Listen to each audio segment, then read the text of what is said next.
Ronnie Montrose was born November 29th, 1947, and passed away March 3rd, 2012. Shocked us all. This interview was recorded on Thursday, September 29th, 2011, for my October 3rd, 2011 Heady Metal show. Ronnie Montrose, rest in peace.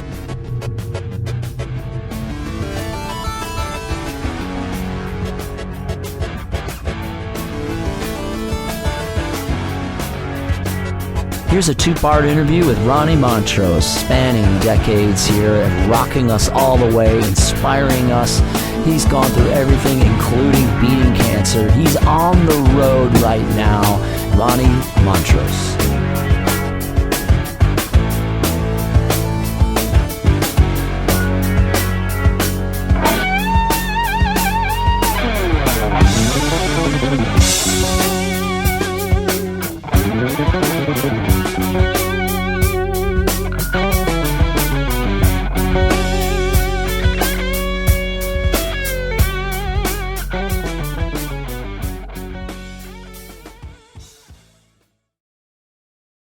Jeff? Ronnie. Hey, how are you? Very well. So glad to chat with you. I will keep it, nice and comfortable. Oh yeah, not a problem. I'm actually having a wonderful day right now. We're driving back from Portland, Oregon, back to home for a couple of days, and we just stopped in the most beautiful roadside rest stop. I got to get outside, stretch my legs, sit around fresh cut grass, looking at the mountains. Life's good. Okay, well, let's start that way. How does it feel right now coming out with your show, this particular tour that we're going to see you in Massachusetts, and you're way out there on the West Coast? How does it feel right now for you? Well, it's absolutely incredible, and I'm just having so much fun. Like I told you, we're on a big run back from the Northwest, and that was extremely successful. And really, there's every single place we play, it just gets better and better and better. And this band I have is just becoming this well-oiled but organic, just rockin' machine that is just so much fun to play. All this music. That's great. Is there a blend of music over all the years, like some of the Gamma things and some of the solo works, and even way back in your earliest days? There is what it was specifically was set up to do. What I wanted to do with this was just play Montrose music from my 70s Montrose era, which people are just really going nuts for. And frankly, because I haven't played it for so long in this touring fashion, it's really fun for me to do as well. And so it was going to be, as I've said before, all Montrose all the time. And I realized that I've got this great band. I've got Steve Brown on drums, Dan McNay on bass. You can see it on my website if you'd like, and Keith St. John on vocals. And this little quartet that we have together is so adept at playing anything that I throw at them that I realize there's no reason I can't do some of my Gamma material as well. So I'm pulling out some old fave Gamma songs because I realize I've got some dyed-in-the-wool, die-hard Gamma fans out there. Oh, let me tell you. Well, I'm a Montrose fan. You're like the second album I ever had as a child before my 8-track selection I had. God bless you. God bless you. Montrose after brain salad surgery. But will you be doing Solar Heat then? I have to ask that as a fan. Sorry for the fan question. Oh, no. That's not a problem. It's not the setup that I have now, and my preference is not to do instrumental music.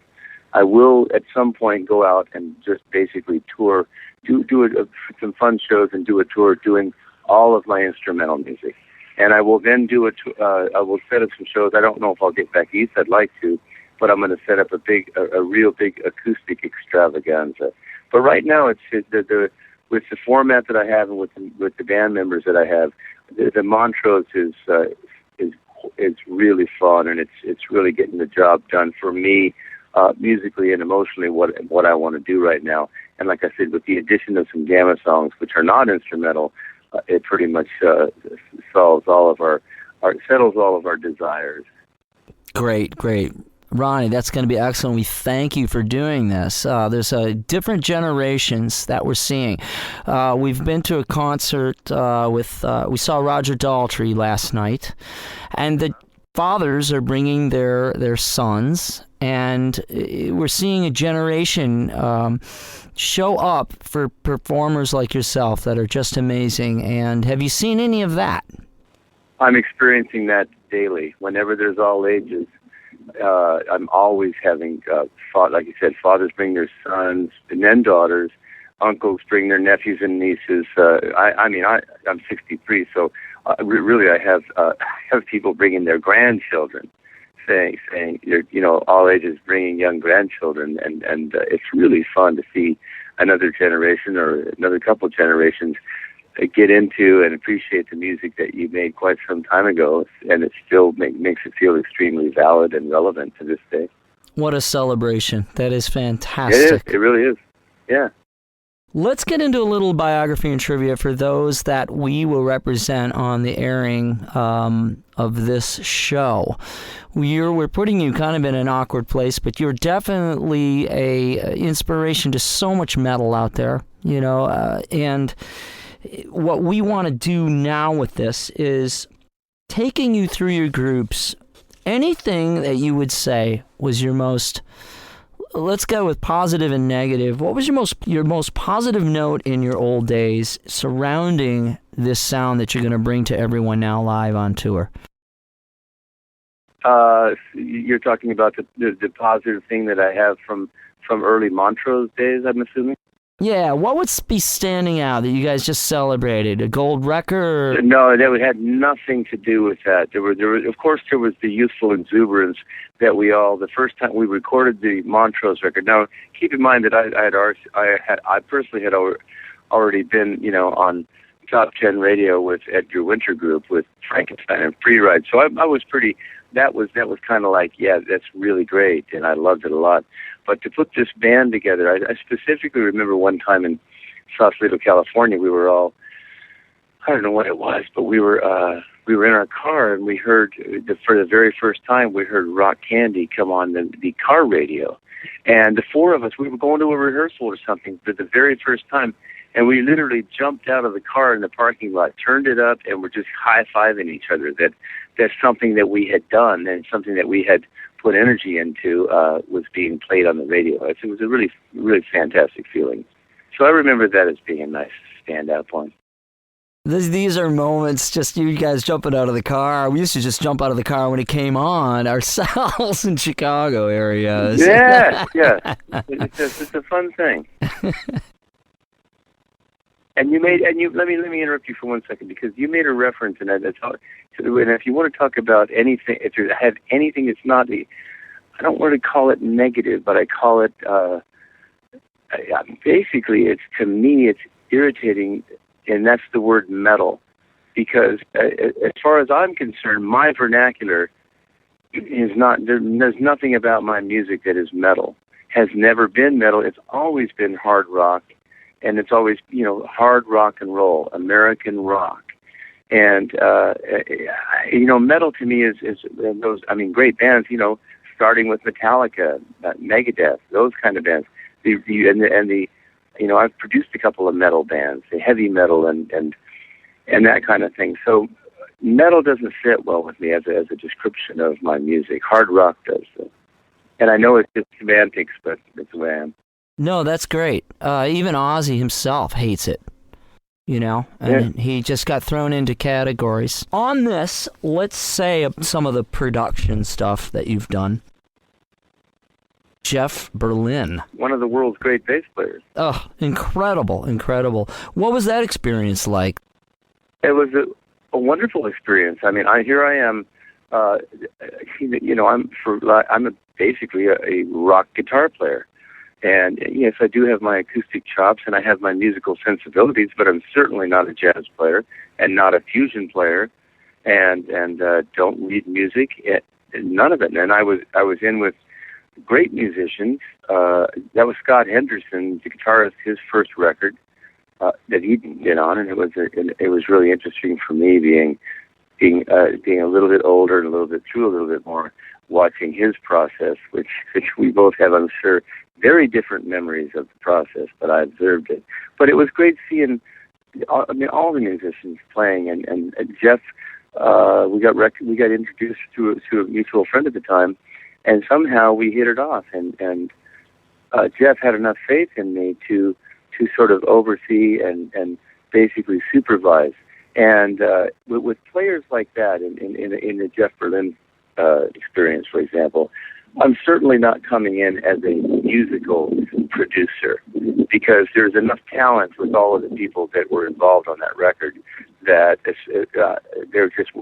I was more like an organizer and a supervisor, and just tried to keep things on track and keep Jeff's vision there where it needed to be, as far as making sure that the material was established and that everybody sort of worked out their opinions and differences, which there were many, as I recall, in those sessions, because when you have that much talent together, you're going to get a lot of opinions. But everybody at the very end worked it out. I think pretty much worked it out kind of democratically, even though everybody was still, of course, had to be deferential to the fact that they were playing on a Jeff Berlin record. But all in all, I think it went really well. Were they charting? Oh yeah, they were charting, and they just knew what they were doing. And I don't read music, but also musically, I know when a performance is right and when a performance doesn't feel right. And I think Jeff relied on me for that as well. Sure. And then, so Ronnie, do you consider yourself as a producer more of the engineer side? Use these preamps. Let's use this this microphone, this kind of concept, or do you is it more of the musical side of it as a listener, as a your art that way, composer wise? Well, for a while there, I did go into that. I did go into this heavy into the engineering side of it and the technical side of it, and keeping up on what was what, and most of the time I did that, it was back in the analog days, and wasn't once automation and MIDI and everything else came in. To me, it was analogous, and don't get me wrong, it's phenomenal, but it's analogous to, for example, I'm an amateur astronomer, and I have been for a long time, and I built a great big 14.5-inch reflector telescope, and it was really fun to do it. I built it. I love to do the mechanics of it, and I also like the reward of visually looking through this lens and seeing the rings on Saturn and seeing the moons around Jupiter, seeing the Ring Nebula, and all of those things. But it's analogous as far as my experience with analog and with old studio, and having fun with patch cables and the whole technical aspect of it. It's analogous to when I was seriously doing astronomy, when astronomy turned over to digital and became radio astronomy. Certainly there's tremendous amount more flexibility with the telescope when you have radio telescopes that can detect things farther away and in much more precise detail. And it's the same way with digital recordings. Digital recordings can basically fine tune and resolve things in a way that analog isn't capable of. But what I'm getting at is that for me, the romance of telescopes through glass lenses, and with your visually being able to look through an eyepiece and see this thing in relative real time, is the same as digital recording. It's kind of it's not running across tape. It's not a record running in a groove, and there's a certain romance there that I miss, and so I sort of got away from that, and I'm realizing as I'm telling you this that, man, I'm extremely long-winded. I love it. but I sort of just shied away from it once all that came out, and really started concentrating on not being in a room with a bunch of I just still don't like staring at a computer screen and thinking of that in terms of music. I look at it, the old saying is that the map is not the territory. And for me, a bouncing cursor or a waveform on a screen is not the territory. The territory is what comes into my ears in an auditory fashion. Right, and rather than staring at the Pro Tools screen, I'm not negative. You're on Pro Tools right now, actually. Right. Oh yeah, no. I have Pro Tools. I have 9, and I use it. I use it as a tool, but I don't use it as a devotee of the medium. I use it because it's a very effective and handy tool, especially for putting down ideas or doing a number of things. I'm not dissing it at all. I'm just saying my preference. Yeah. Well, I know we're all using it, but my personal preference is to now focus on actual music and not technical. Gorgeous. What I was going to say is, like, when we would record in the 80s, I recorded in L.A. in 79 and 80, and then in the later 80s at Indigo Ranch and that, we would look through the glass at each other. Yeah. Rather than looking at a computer screen. We would, absolutely. And we would watch while we listened, and I think that was really a romantic side that I never even thought about until you just said that. That is really... Yeah. But exactly, but also there's and then that has gone on since you think about that beautiful recordings from any, like, especially now we're talking about jazz bands or fusion bands who did, especially, and also vocalists, from anywhere from Frank Sinatra, Sarah Vaughan, Ella Fitzgerald, who my father listened to, and that's where I got some of my musical sensibility, was all of the things he listened to. But there was no punch-ins and punch-outs per se, and there certainly wasn't, let's take a whole track and then we can scoot a drum kit. Oh, the kick was a little behind. Let's move it up. Take your little cursor and nudge. It was either right or it wasn't, and you live by the moment, and you succeed or fail by the moment. So that was a certain really beautiful, elegant point in recording, and I'm certainly striving for that now in anything that I happen to do. I'm much more leaning towards not having 20 takes of anything and just having one good take of something.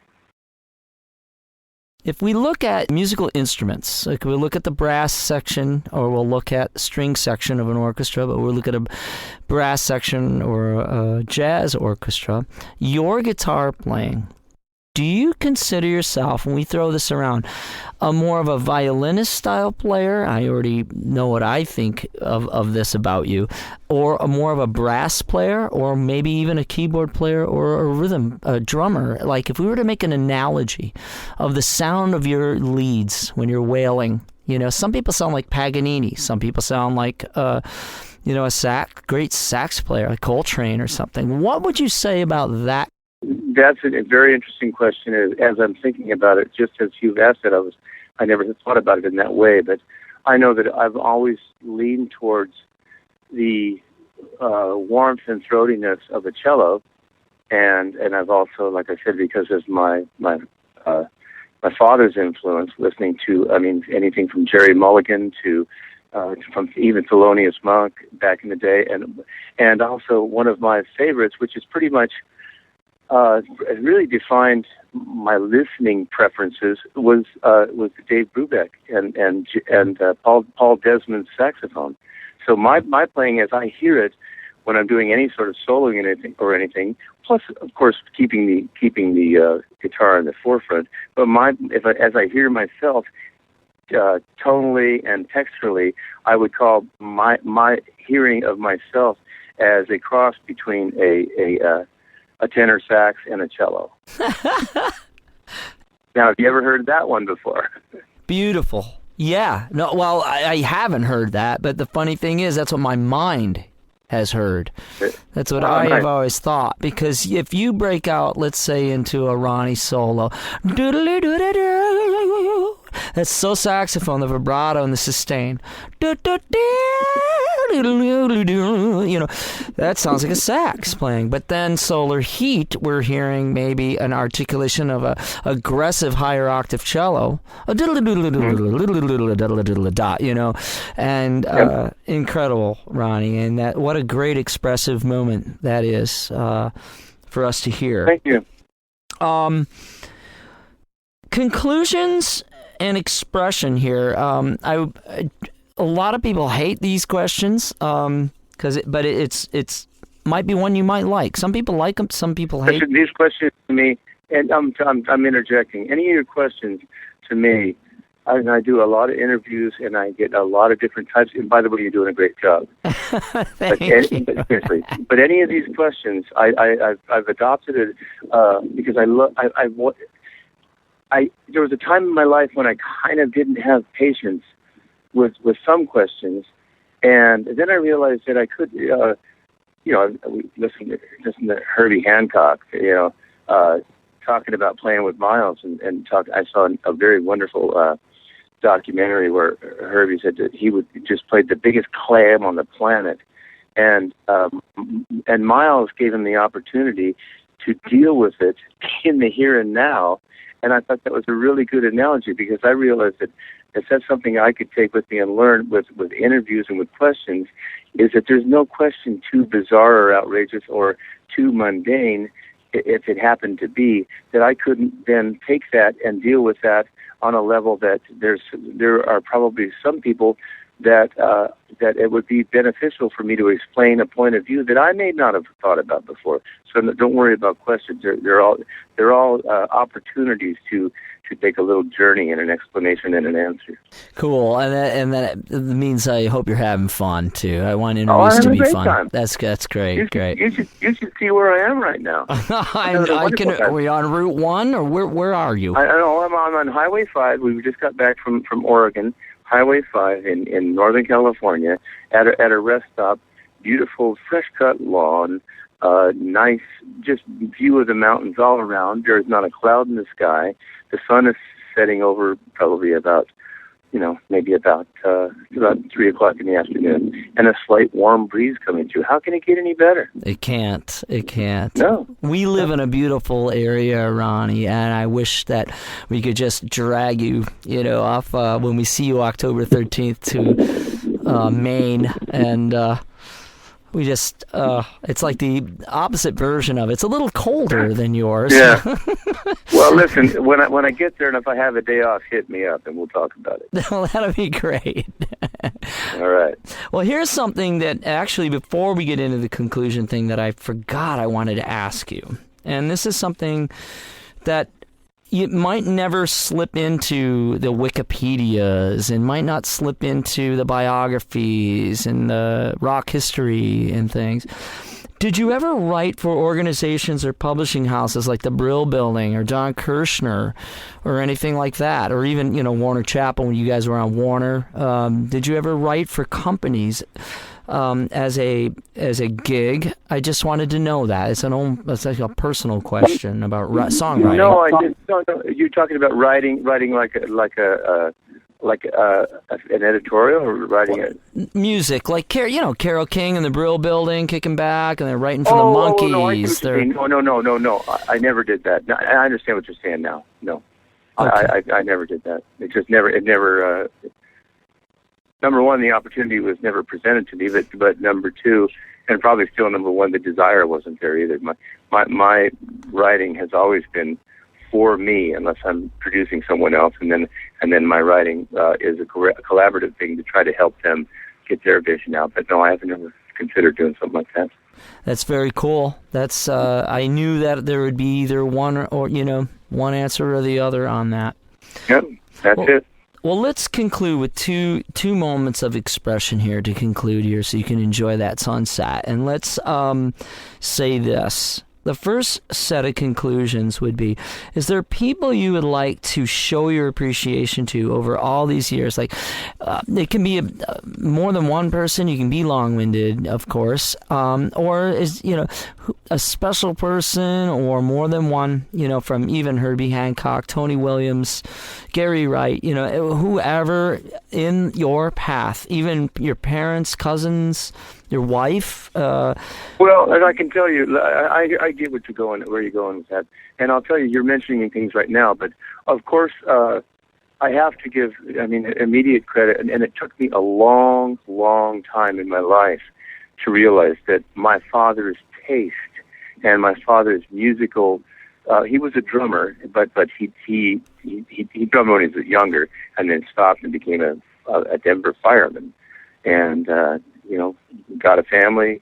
I have two brothers, raised kids, and so that was his life. But But only in my later years, and I mean in my 40s and probably my 50s, late 40s, early 50s, did I realize what an influence, however subliminal it was, that my father's taste in music, like I said, with big bands and with singers and jazz bands, did I realize what an influence that subliminally his taste had on me for thinking about the way that I approached music, and where I got my idea for hearing things in my head, chord structures.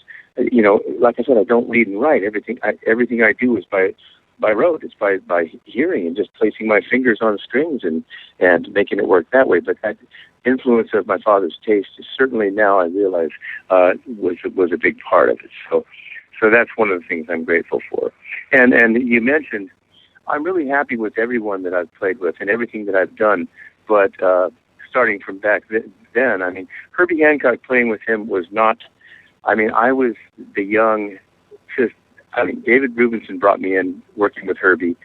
I was just playing a rhythmic thing on a wah-wah for Herbie's ostinato. And I certainly had no clue what they were doing, and I couldn't hear it. I had no idea what they were all about. But Herbie they liked David, and they wanted to give the young kid David wanted to give the young kid a taste of what it's like to be in a studio with players, and so that was a real fun experience for me. But going with Tony Williams was I'd been with Edgar Winter, who I will continue, who I consider to be, and we just recently got to jam a little bit on Free Ride. We played on the same bill together, and whenever we're together, we will get together and play Free Ride or Frankenstein or something like that. But I consider Edgar to be a big brother and a mentor, and he has always helped me, and I was really glad to be with him and to be next to his musical ability and his talent and his sensibilities, and really was grateful for that. And of course, Tony Williams was I was so just humbled and mind blown when he asked me to go to Japan with him, because he had jazz guitarists like Alan Holdsworth, and I talked to him. He came to see a concert, and I said, Tony, I'm a rock player, and he said, that's what I want, Ronnie. That's what I want. I said, okay, that's what you get. But I spent a few times in rehearsal with him, just me and him rehearsing for this show that we did, and Steve Smith had been was in my band at the time, and Tony came by and said, Steve, and I didn't really get it because I didn't really know all about Tony, but Steve was like he was like a little groupie, and he said, and he still tells the story. He said he came back and he said. And he was just like this kid, and he said, "Ronnie, that's Tony Williams, man. You're gonna go to Japan with him." And I said, "Yeah." And it looks like it's gonna be fun. He goes, "No, you don't get it. You don't get it. He invented fusion, Ronnie.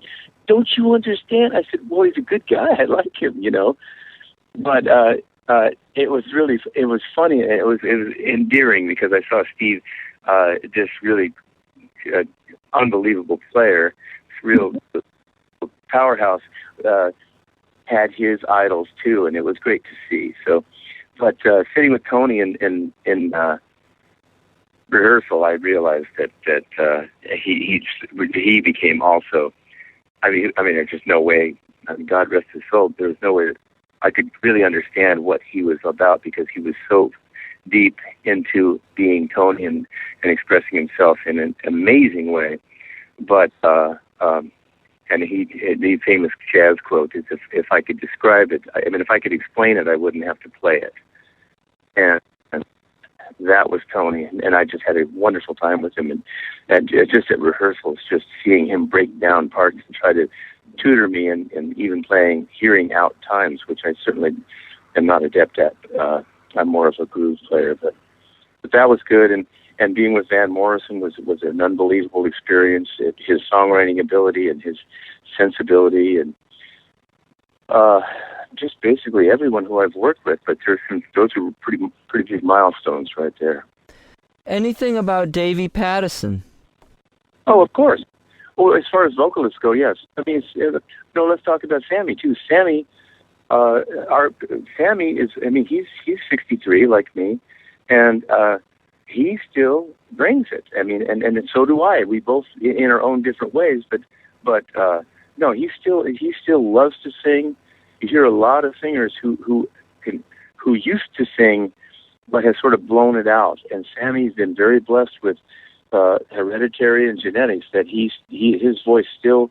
I mean, it gets a little rough like all of us, but he's still able to deliver it, on shows, and I really appreciate that. And he's a big ball of energy. And Davey Patterson, it was wonderful to work with him. And he's been out with Robin Trower, and he does have that absolute, beautiful, timeless, soulful quality to his voice, blues and soulfulness that are just, it's just like, it's one of a kind, and there's not another Davey Patterson around.